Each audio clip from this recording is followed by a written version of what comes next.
Most college football fans are clamoring for an 8-team playoff, and they are correct. You are correct, College Football Nation. We should have at least an 8-team playoff, and it's very simple. Why? Because we have 5 major conferences, and we have other teams like Notre Dame and UCF involved, and we have 4 spots. So it's not fair. It's not fair to leave out teams that have earned it just as much as some of the teams that have been selected. This has happened every season.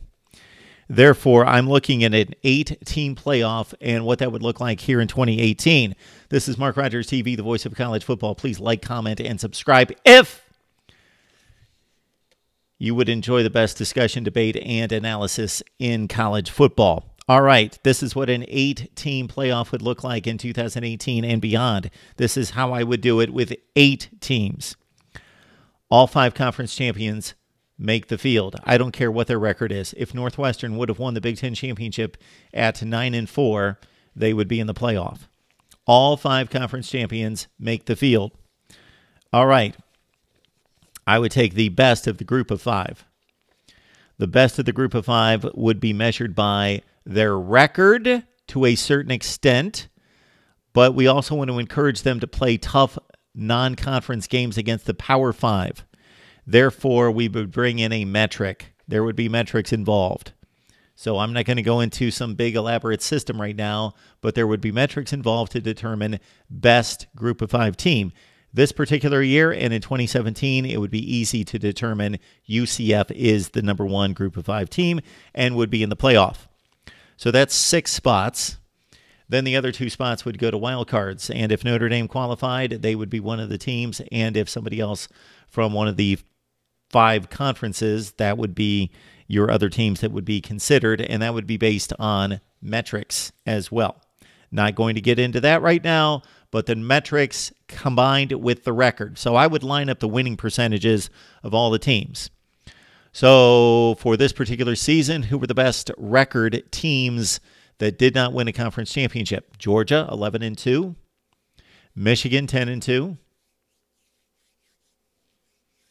Washington State, 10-2. West Virginia, 8-3.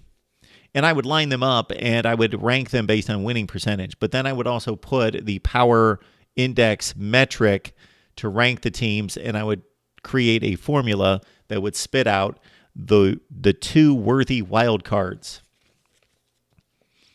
Okay, so there's our 8 teams.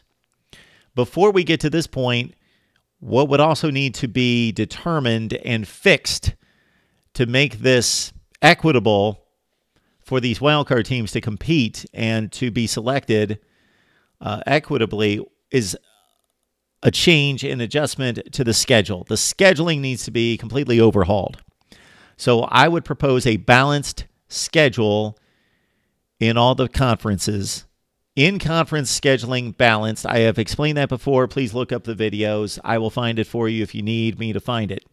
And just ask me in the comment section, and I will leave you the video where basically I went through last season's Power 5 schedules in each conference. I went conference by conference and determined and showed why these schedules don't make sense and why they're not fair and not equitable.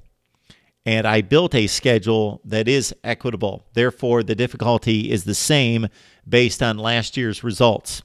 So the out-of-conference or the in-conference schedules would be equitable in my system. And then also the out-of-conference schedules would be balanced as well. So I would take it out of the hands of the schools. They would no longer run out and schedule their own games based on their own agenda and interests. We would base it on, again, last season's results. Last season's results would drive the non-conference schedules. We would want everyone to play a 500, meaning 50% winning percentage, non-conference schedule.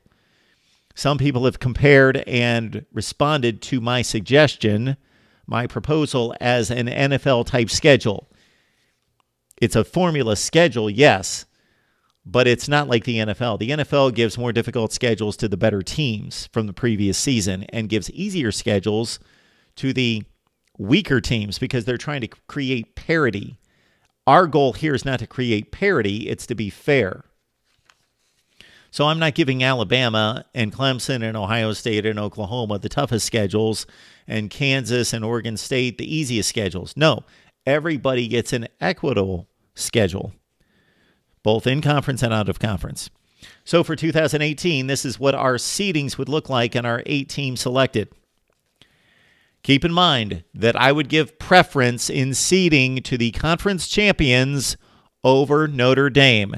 This would show them that they need to join a conference. If you're going to be taken seriously and given as much weight as a conference champion, then you have to play a 13th game against a good team and join a conference. If not, you're always going to be ranked and seeded lower than the conference champions. The only exception is if you have a considerably better record than a conference champion. You have to have a 2-game better record than a conference champion to be seeded above the conference champions. So here are the seedings. Alabama's number 1. Clemson is 2. Oklahoma's 3. Ohio State 4. Notre Dame 5. UCF 6. Washington 7. And Georgia 8.